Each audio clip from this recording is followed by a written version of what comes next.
रोजगार मेले में पीएम मोदी वर्चुअली जुड़े हैं, आइए सुनते हैं उन्हें। साबित करने का समान अवसर मिलने लगा है। आज हर युवा के मन में विश्वास है कि वो कड़ी मेहनत और अपनी प्रतिभा के दम पर अपनी जगह बना सकता है। 2014 के बाद से ही हमारा प्रयास रहा है कि नौजवानों को भारत सरकार के साथ जोड़कर उन्हें राष्ट्र निर्माण का सहभागी बनाएं। पहले की सरकार ने अपने 10 साल में जितनी सरकारी नौकरियां दी थी, उससे लगभग 1.5 गुना ज्यादा सरकारी नौकरी भाजपा की सरकार ने अपने 10 साल में दी है। आज दिल्ली में एक इंटीग्रेटेड ट्रेनिंग कॉम्प्लेक्स का भी शिलान्यास हुआ है। मुझे विश्वास है कि नए ट्रेनिंग कॉम्प्लेक्स से कैपेसिटी बिल्डिंग की हमारी पहल को और मजबूती मिलेगी।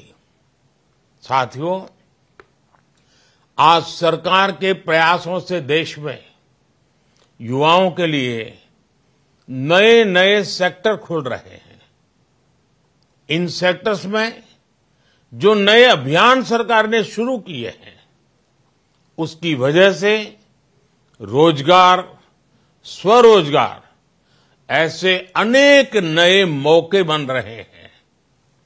आपने देखा है कि इस बजट में 1 करोड़ परिवारों के लिए रूफटॉप सोलर पावर स्कीम की घोषणा की गई है।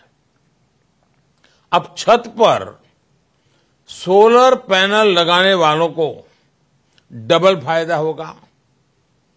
उनका बिजली बिल 0 होगा और जो अतिरिक्त बिजली वो पैदा करेंगे, उससे आय भी होगी। रूफटॉप सोलर की इतनी बड़ी योजना से देश में रोजगार के भी लाखों नए अवसर बनेंगे। कोई सोलर पैनल का काम करेगा, कोई बैटरी से जुड़े बिजनेस में आएगा, कोई वायरिंग का काम संभालेगा। ये एक योजना अनेकों स्तर पर रोजगार के मौके बनाएगी। मेरे युवा साथियों, आज भारत दुनिया का तीसरा सबसे बड़ा स्टार्टअप इकोसिस्टम है। देश में स्टार्टअप्स की संख्या अब 1.25 लाख के आसपास पहुंच रही है। मुझे ये देखकर बहुत खुशी है कि इनमें बड़ी संख्या में स्टार्टअप छोटे छोटे टियर 2, टियर 3 ऐसे शहरों में हो रहे जो जिला केंद्र भी नहीं है। इन स्टार्टअप्स में युवाओं के लिए लाखों रोजगार बन रहे हैं। इस बार के बजट में स्टार्टअप को मिलने वाली टैक्स छूट को आगे बढ़ाने का भी ऐलान किया गया है। इसका बड़ा लाभ हमारे युवाओं को मिलेगा। बजट में रिसर्च और इनोवेशन पर 1 लाख करोड़ रुपए का नया फंड बनाने की घोषणा की गई है। साथियों, आज इस रोजगार मेले के द्वारा भारतीय रेलवे में भी नियुक्तियां हो रही है। जब भी कहीं लोगों को परिवार के साथ लंबी यात्रा पर जाना होता है, तो भारतीय रेल आज भी सामान्य परिवार की पहली पसंद होती है। भारतीय रेलवे आज एक बहुत बड़े ट्रांसफॉर्मेशन के दौर से गुजर रही है। इस दशक के अंत तक भारतीय रेलवे का पूरी तरह कायाकल्प होने जा रहा है। आपको याद होगा, 2014 से पहले रेलवे की क्या स्थिति थी?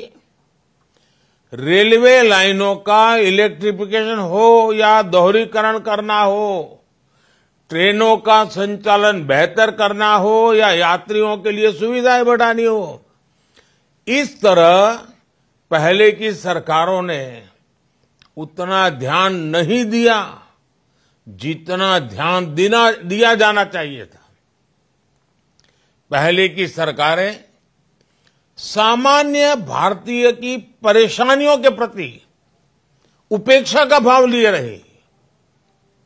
2014 के बाद हमने ट्रेन यात्रा के पूरे अनुभव को नया करने का अभियान शुरू किया। हमने रेलवे के मॉडर्नाइजेशन और अपग्रेडेशन फोकस किया।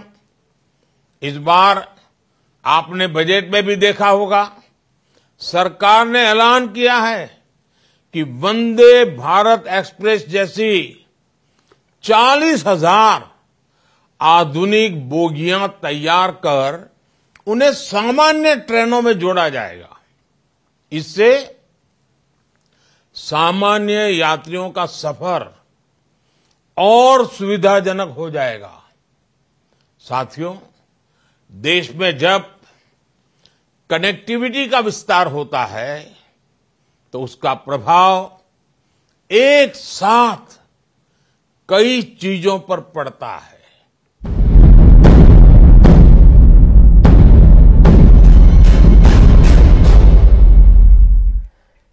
खबर मुजफ्फरनगर से है, जहां पर बीजेपी की ग्राम परिक्रमा यात्रा की शुरुआत हो रही है।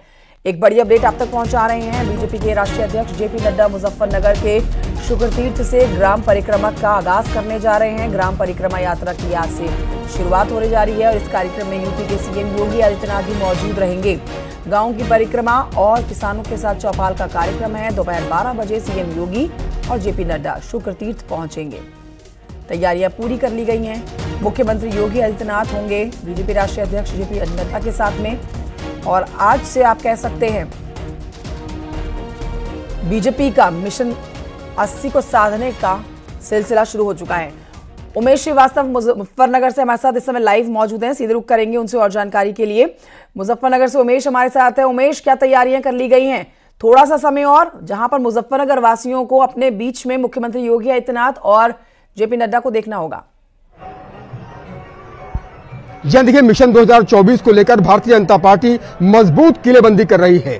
पश्चिमी उत्तर प्रदेश की धरती से आज भारतीय जनता पार्टी के राष्ट्रीय अध्यक्ष बड़ा संदेश देने वाले हैं। यहां ग्राम परिक्रमा यात्रा की शुरुआत होने जा रही है। इन तस्वीरों में आप देखिए कि किस तरह से सारी तैयारियां पूर्ण कर ली गई हैं। जय जवान, जय किसान, जय विज्ञान, जय अनुसंधान लिखा हुआ है। ग्राम परिक्रमा यात्रा आज से शुरू हो रही है और जेपी नड्डा इसके बाद फिरोजपुर बांगर गांव भी जाएंगे और वहां एक चौपाल में भी शिरकत करेंगे, चौपाल में भी हिस्सा लेंगे।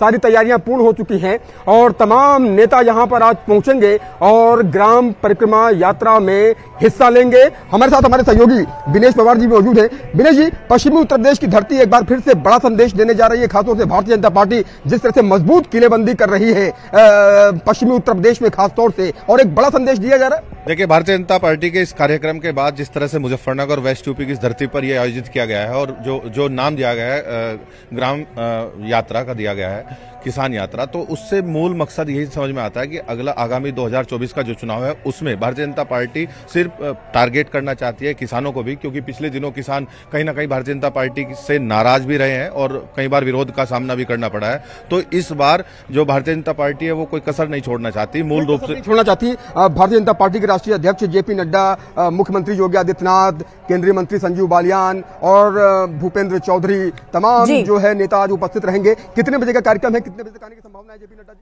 ठीक है, नजर बनाए रखिए। उमेश श्रीवास्तव, बहुत शुक्रिया आपका।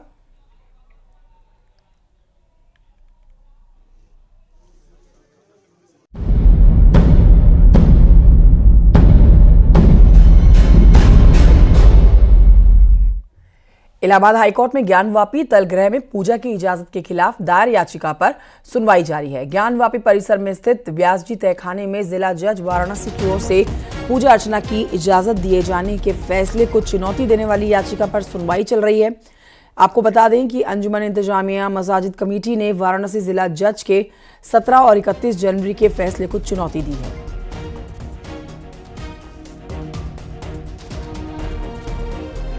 सालों बाद पूजा का जो अधिकार मिला, जहां पर पूजा अर्चना अब शुरू हो चुकी है। डीएम की मौजूदगी में देर रात व्यास जी तहखाने में पूजा पाठ का कार्यक्रम शुरू हुआ और अब आज तक पूजा वहां चल रही है। लेकिन इसी पूजा पाठ के खिलाफ 31 साल के बाद जो खुशियां हिंदू पक्ष की झोली में आई पूजा पाठ करने की, इसके खिलाफ मुस्लिम पक्ष ने सबसे पहले सुप्रीम कोर्ट का दरवाजा खटखटाया। वहां से फटकार मिलने के बाद अब आए हैं हाई कोर्ट, जहां पर इलाहाबाद हाई कोर्ट में आज इस मामले पर सुनवाई चल रही है। और आज की सुनवाई बेहद महत्वपूर्ण हो जाती है क्योंकि याचिका मुस्लिम पक्ष की तरफ से दायर की गई थी पूजा पाठ को रोकने की। व्यास जी तहखाने में जो पूजा का मामला चल रहा है उसके खिलाफ याचिका पर आज की सुनवाई इस समय जारी है। सुबह 10:30 बजे से सुनवाई शुरू हुई है। इलाहाबाद हाई कोर्ट में सुनवाई चल रही है, जहां पर मुस्लिम पक्ष ने चुनौती दी है हिंदू पक्ष को। सर्वेश दुबे और जानकारी के साथ जुड़ गए हैं। सर्वेश, सुनवाई अभी भी चल रही है? देखिए, निश्चित तौर पर अभी भी सुनवाई चल रही है और मुस्लिम पक्ष की ओर से सबसे पहले यूपी सुन्नी सेंट्रल वक्फ बोर्ड के अधिवक्ता पुनीत गुप्ता ने बहस की। उन्होंने तमाम तरह से दलीलें पेश की और उन्होंने कहा कि वाराणसी के जिला जज का जो आदेश है वो अवैधानिक है, उसे रद्द किया जाना चाहिए। और उन्होंने कोर्ट में यह दलील भी दी कि जो वहां पर कब्जा हिंदुओं का नहीं था, कब्जा वहां पर मस्जिद कमेटी का ही था, इस बात को भी उन्होंने रखा है। और कोर्ट उन्होंने कहा है कि जो दो तरह के एप्लीकेशन दिए गए, प्रार्थना एप्लीकेशन ए और एप्लीकेशन बी, एप्लीकेशन ए को अलाउ कर दिया गया, एप्लीकेशन बी को जो है संशोधित कर दिया। और इस तरह से उन्होंने कहा कि चूंकि वहां पर कब्जा नहीं था और 93 से कोई पूजा अर्चना नहीं हो रही थी, जिस तरह की बात कही गई, तो उन्होंने कहा कि इस तरह से पूरा आदेश ये गलत है। और इसके बाद अब जो है मस्जिद अंजुमन इंतजामिया मसाजिद कमेटी के अधिवक्ता सीनियर एडवोकेट सैयद फरमान अहमद नकवी जो है वो बहस कर रहे हैं। उन्होंने ये साफ तौर पर कहा है कि निचली अदालत का अगर आदेश को देखा जाए तो पूरी तरह से कोर्ट ने इसमें गलत निर्णय दिया है। कोर्ट ने इस आदेश में पूरी तरह से अर्जी पर आत्मसमर्पण कर दिया है। और उन्होंने कहा है कि पूजा का आदेश देना जो है, पहले जो प्रश्नगत मुद्दे हैं इस मामले को लेकर ज्ञानवापी से जुड़े हुए, उनकी सुनवाई पूरी होनी चाहिए, वह तय होना चाहिए। उसके बाद जो है इस पर कोई आदेश दिया जा सकता है। इस आधार पर उन्होंने रद्द करने की मांग की है। फिलहाल अभी भी मुस्लिम पक्ष की अधिवक्ता सीनियर एडवोकेट सैयद फरमान अहमद नकवी की ओर से बहस मामले में जारी है। जी, बहुत शुक्रिया आपका सर्वेश, जानकारी के लिए। नजर बनाए रखिए इस खबर पर अपनी।